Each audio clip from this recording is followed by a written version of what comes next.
prophéties, les paroles qu'on t'a données, les paroles qui viennent du Seigneur, sont en réalité des sujets de prière que Dieu nous donne.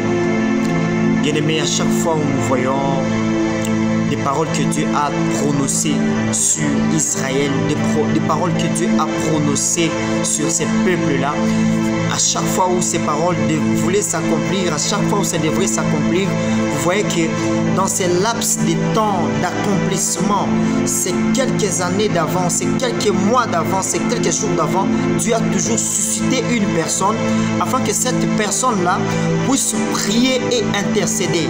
N'allons pas plus loin. Dieu a dit à Abraham, voici ta postérité ira en captivité en Égypte.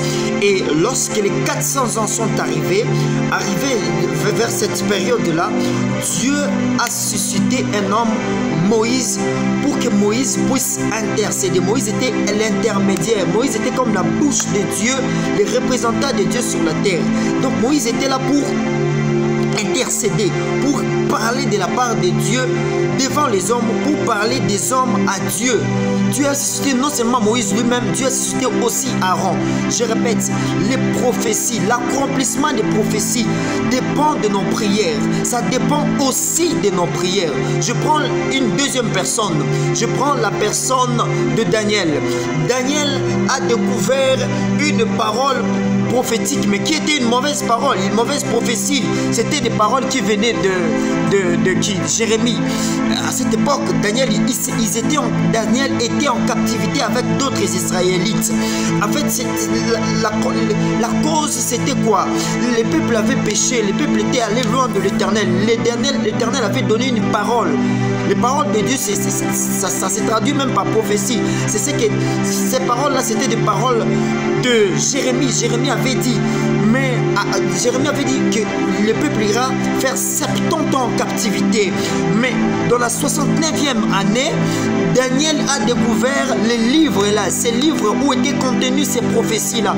Daniel a compris, donc si nous sommes en captivité, c'est parce qu'il y avait une parole de l'Éternel qui avait dit. Donc si nous sommes partis en captivité, donc pour sortir, il faut que cette prophétie puisse s'accomplir. Dans la 69e année, d'ailleurs, ce n'était même pas la 70e année, Daniel a commencé à prier. Daniel a commencé à prier. Daniel est entré en retraite. Je prends une autre personne. Je prends Élie. Dieu a dit à Élie qu'il va pleuvoir. Élie a dit, j'entends un bruit de pluie. J'entends le bruit de la pluie. Mais Élie, malgré qu'il attendait le bruit de la pluie, malgré que Dieu lui avait déjà dit qu'il pleuvra, qu'il va pleuvoir, mais Élie est allé encore prier pour accélérer le processus de cette parole, pour accélérer l'accomplissement de cette parole. Bien-aimé, si on ne prie pas, on risque de prendre des prophètes pour des aventuriers. Oh, ces prophètes-là avaient parlé. Jusqu'à aujourd'hui, cette parole ne s'accomplit pas. La prophétie, la prière, c'est comme une autorisation. Bien-aimé, des prophéties que Dieu t'a dit, ce sont des sujets de prière que Dieu t'a donnés. Et parmi ces prophéties, parmi ces sujets de prière, parmi ces prophéties, il y a des paroles que tu es appelé à les proclamer, à les déclarer. Seigneur, je reçois ce travail que tu as dit que tu me donnes. Je reçois ce travail. Que ça se manifeste, que ça se manifeste, que ça se manifeste, que ça se manifeste. Je refuse l'esprit de retard. Que ce travail que toi tu m'as promis, que tu m'as promis, que tu as déclaré. Seigneur, moi je veux le voir. Je veux le voir. Tu n'es pas un homme pour mentir. Je le déclare. Je ne veux pas de retard.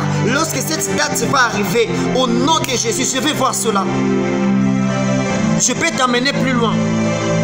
Il y a même des prophéties à lesquelles Dieu n'a pas donné de date d'accomplissement. Ce sont d'ailleurs des prophéties pour lesquelles on devait beaucoup prier.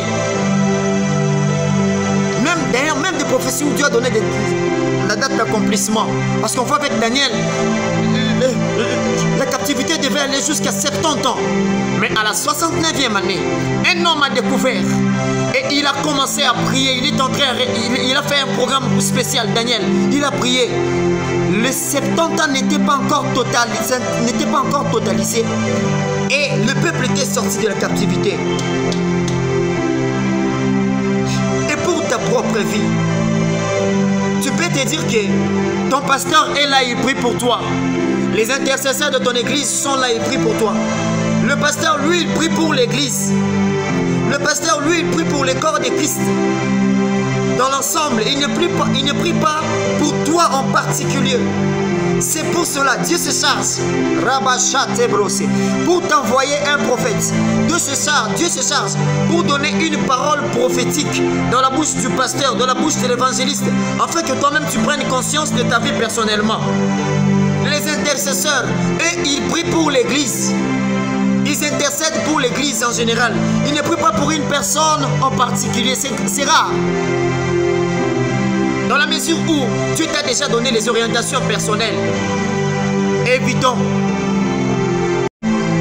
avec tout ce que tu as déjà entendu parler de Dieu, avec tout ce que tu connais déjà de Dieu, le peu que tu as déjà entendu parler de Dieu, le peu que tu connais déjà de Dieu, c'est suffisant afin que tu puisses t'élever et commencer à prier. Comprenez ceci.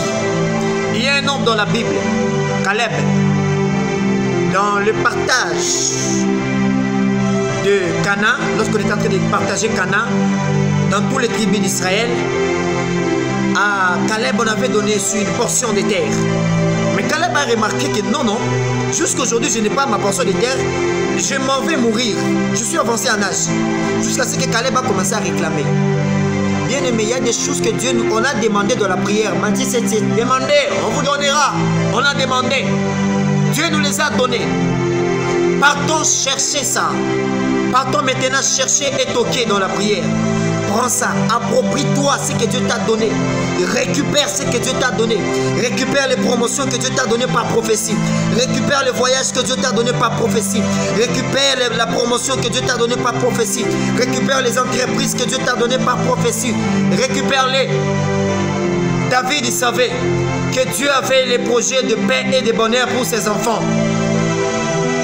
David le savait. Et David s'est levé. Donc Dieu a des projets de paix et de bonheur.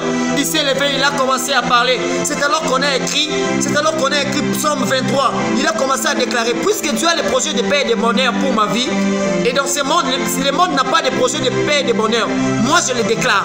David a commencé à déclarer le bonheur et la grâce. Les projets là de Dieu, les projets de paix, de bonheur et de grâce. Les bonheurs et la grâce, ça m'accompagneront. Ça m'accompagnera tous les jours de ma vie. Est-ce que tu peux déclarer que ce que Dieu a déclaré par rapport à ta vie, les paroles que Dieu a déclarées, c'est spirituel, c'est dans ton esprit. Déclare-les dans ta bouche. Déclare-les dans ta bouche. C'est aussi un signe de foi que tu crois que ce que Dieu t'a dit, c'est ça. Lève-toi et déclare-les. Lève-toi. Déclare pour posséder. Fais des paroles de déclaration. Fais des paroles de possession pour posséder ce que Dieu t'a donné. Fais des prières d'autorité pour récupérer ce qui est à toi. Dieu avait déjà donné à Daniel ce qui était à Daniel.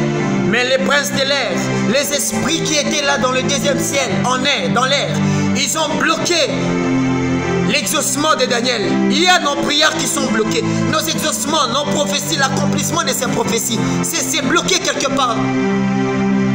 Jésus-Christ, Dieu a promis de délivrer l'humanité du péché. Dieu a promis de sauver le peuple, le monde, l'univers. Mais il a fallu qu'un homme vienne, Jésus-Christ. Vous savez ce que Jésus faisait? Jésus priait chaque nuit. La Bible dit que Jésus priait chaque nuit. Il priait chaque nuit. Chaque nuit, Jésus était en train de prier. Il priait pour qui? Il priait pour qu'il puisse réellement être ce sauveur-là. Pour qu'il puisse réellement. Qu'est-ce que Dieu t'a dit que tu seras? Qu'est-ce que Dieu t'a promis? Qu'est-ce que Dieu t'a promis? Prie pour cela. Prie pour cela. Déclare pour cela. Deviens cette personne. Deviens cette femme de prière, cette femme de puissance. Ce monde, c'est un monde où il y a des sorciers. Le travail des sorciers, c'est quoi? C'est l'envoûter. Le travail des diables, des démons dans ce monde, c'est quoi? C'est de croiser les bras et de nous observer. Non, non. C'est de faire le mal après le mal. Et nous aussi, c'est pour cela qu'on doit prier, prier, prier. Maintenant, la prophétie vient nous aider pour nous faciliter, afin qu'on prie de façon orientée, de façon précise. Tu pouvais prier en l'air, mais avec la prophétie, ça t'aide pour prier.